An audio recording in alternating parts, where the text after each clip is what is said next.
આ તરફ અંકલેશ્વરમાં લુખ્ખાગીરીના દ્રશ્યો વાયરલ થયા છે। સિગ્નેચર ગેલેરિયા કોમ્પ્લેક્સમાં યુવાનને ઢોર માર મારવામાં આવ્યો છે। 5 થી 6 શખ્સોએ પટ્ટા અને તમાચા માર્યા। શનિવારે રાત્રે ઘટના બની હતી। મારામારીનો વિડીયો વાયરલ થયો। તો દ્રશ્યોમાં પણ આપ જોઈ રહ્યા છો સિગ્નેચર ગેલેરિયાની આ ઘટના છે કે જ્યાં આગળ 5 થી 6 શખ્સો પટ્ટા અને તમાચા મારી રહ્યા છે।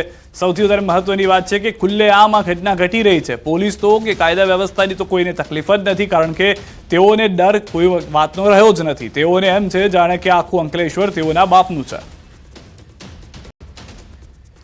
રાજકોટના ગોંડલમાં ફરી સામે આવ્યો છે આંખલાનો આતંક। શહેરના MB કોલેજ પાસેથી પસાર થતા લોકો પાછળ દોડ્યો છે આંખલો। યુવાન પણ આંખલાથી જીવ બચાવવા દોડીને ભાગતો હોવાનો વિડીયો કેમેરામાં કેદ થયો। આંખલાની અડફેટે રોડ પર ઉભેલી લારી આવી હતી। આંખલાએ લારીને નુકસાન પહોંચાડ્યું છે। તો જીવ બચાવવા યુવક દોડતો હોય તેવું પણ જોવા મળ્યું છે। ને પહેલી ઘટના પણ નથી કે જ્યાં આગળ આંખલાનો આતંક જોવા મળતો હોય। રખડતી રંજાડના આતંક આ પહેલા પણ જોવા મળ્યા છે અને હજી પણ જોવા મળી રહ્યા છે। સવાલ માત્ર એક જ છે કે કેમ પ્રશાસન આ રખડતી રંજાડને કાબૂમાં કરવામાં હજી પણ નિષ્ફળ નીવડી રહ્યું છે। લારી ચાલકને પણ નુકસાન થયું છે, લારીને પણ નુકસાન થયું છે। સમગ્ર ઘટના જે છે તે આસપાસમાં જે ઊભા હતા લોકોએ પોતાના મોબાઈલમાં કેદ કરી લીધી છે। સુરતમાં યુવકને બંધક બનાવી માર મારતો વિડીયો સોશિયલ મીડિયામાં વાયરલ થયો છે। યુવકને એક થાંભલા સાથે બાંધી માર મારવામાં આવ્યો। એક ઘરમાં લાકડાના થાંભલા સાથે યુવકને બાંધી માર મારવામાં આવ્યો હતો।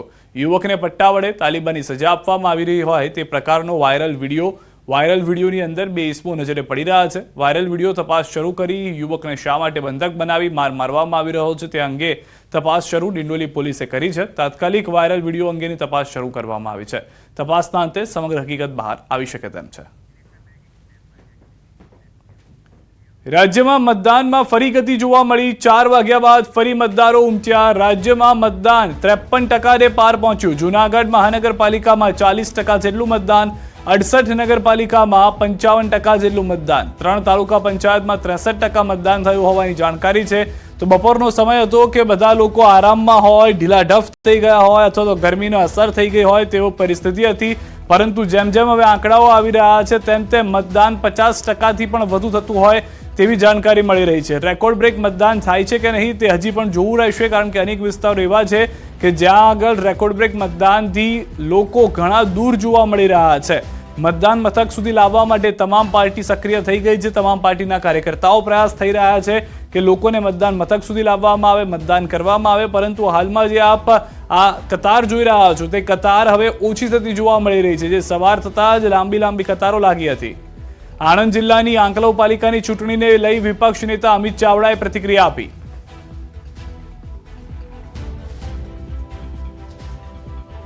આજે આખા ગુજરાતમાં ખૂબ સારી રીતે લોકો બહાર આવીને મતદાન કરી રહ્યા છે। જે કુશાસન છે, જે ભ્રષ્ટાચાર છે, જે મંદી મોંઘવારીનો માર પ્રજા સહન કરી રહી છે, જે પ્રજાના ટેક્સના પૈસાનો દુરુપયોગ થઈને ભ્રષ્ટાચાર થઈ રહ્યો છે, તમામ મુદ્દાઓને લઈને મતદાન કરવા ખુલીને લોકો બહાર આવી રહ્યા છે। તો મતદારોમાં આજે ભારે ઉત્સાહ જોવા મળી રહ્યો છે। લોકો મોટી સંખ્યામાં મતદાન કરવા માટે પહોંચી રહ્યા છે। આણંદની આંકલાવ પાલિકા ચૂંટણીમાં મતદાન મથકો પર નિરીક્ષણ કરવામાં આવ્યું। જિલ્લા પોલીસ વડા જીજી જસાણીએ કર્યું છે નિરીક્ષણ। કાયદો અને વ્યવસ્થા જળવાય તે માટે યોગ્ય ધ્યાન રાખવામાં આવી રહ્યું છે। અત્યાર સુધીમાં કોઈ અનિચ્છનીય બનાવ ન બને તેનું પણ પૂરેપૂરું ધ્યાન રાખવામાં આવ્યું છે અને તેવી કોઈ ઘટના પણ નથી ઘટી, તેમજ શાંતિપૂર્ણ રીતે મતદાન પણ કરવામાં આવી રહ્યું છે। આજરોજ આણંદ જિલ્લા ખાતે જે સ્થાનિક સ્વરાજની ચૂંટણી છે જેમાં 3 નગરપાલિકા છે, ઓડ, બોરિયાવી અને આંકલાવ, અને સાથે તાલુકા પંચાયતની ચૂંટણીઓ છે, જેમાં સવારથી લઈને અત્યાર સુધી ખૂબ જ શાંતિપૂર્વક રીતે મતદાન ચાલી રહ્યું છે। મતદાન બાબતે અથવા તો મતદાનની પ્રક્રિયા કોઈપણ રીતે મતદાનની પ્રક્રિયા સાથે સંકળાયેલી કોઈપણ બાબતો વિશે કોઈપણ ફરિયાદ હજુ સુધી પોલીસને કે સ્થાનિક વહીવટીતંત્રને મળેલી નથી। તો જામનગરના ધ્રોલમાં મતદાનને લઈ મતદારોમાં ઉત્સાહ જોવા મળ્યો। મહિલા તેમજ પુરુષ મતદારોની મતદાન મથકે લાંબી કતારો જોવા મળી। વોર્ડ નંબર 2ના ચામુંડા પ્લોટમાં મતદારોનો પ્રવાહ જોવા મળ્યો। મતદાન મથકે સુરક્ષા વ્યવસ્થાને લઈને 400 જેટલા પોલીસ જવાનો પણ તૈનાત કરવામાં આવ્યા છે, ત્યારે ધ્રોલમાં શાંતિપૂર્ણ મતદાન થઈ રહ્યું છે। જામનગર જિલ્લામાં ધ્રોલ, કાલાવડ અને જામજોધપુર નગરપાલિકાની સામાન્ય ચૂંટણી છે ત્યાં યોજાઈ રહી છે। ત્યારે સવારથી જ જામનગરના ધ્રોલના વોર્ડ નંબર 2માં ચામુંડા પ્લોટ ખાતેના જે મતદાન મથક છે ત્યાં મતદાતાઓની કતારો જોવા મળી છે। જે પ્રકારના દ્રશ્યો જોઈ રહ્યા છો, અહીં મતદાતાઓ સવારથી જ કતારો લગાવીને ઊભા છે। નાના મોટા અને ખાસ કરીને મહિલા મતદારોમાં પણ ભારે ઉત્સાહ જોવા મળી રહ્યો છે. જે પ્રકારની સમગ્ર પ્રક્રિયા રહી છે દિવસ દરમિયાન અહીં મતદારોની કતારો છે તે જોવા મળી રહી છે. જામનગરના ધ્રોલમાં જે પ્રકારે વાત કરવામાં આવે, જે ચામુંડા પ્લોટ પાસેના મતદાન મથક છે ત્યાં દ્રશ્યો જોઈ શકાય છે કે સવારથી જ અહીં જે કતારો છે તે તમામ બૂથ ઉપર કતારો જોવા મળી રહી છે. ખાસ કરીને વાત કરવામાં આવે તો બપોર બાદ પણ અહીં જે તડકો તપી રહ્યો છે તે તડકા વચ્ચે પણ મતદાતાઓ છે તે પોતાના મતાધિકારનો ઉપયોગ કરવા માટે મતદાન મથકે પહોંચી રહ્યા છે.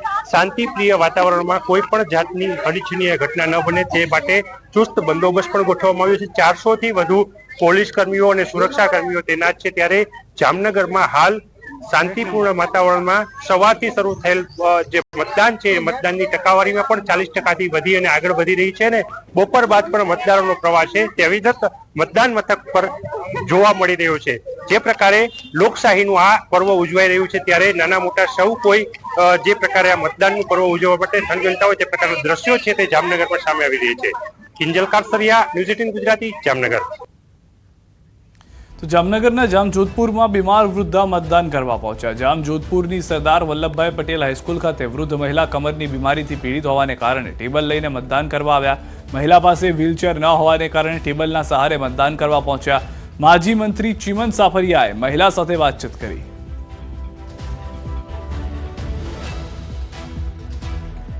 તો વલસાડથી સમાચાર. ચૂંટણીને લઈને મતદારોમાં ભારે ઉત્સાહ જોવા મળી રહ્યો છે. મતદાન મથકો પર લાંબી કતારો છે. વૃદ્ધો, યુવાનો મતદાન માટે પહોંચ્યા છે. લગ્ન પ્રસંગ વચ્ચે મતદાન માટે પહોંચ્યા છે લોકો. અશક્ત મતદારોએ પણ ફરજ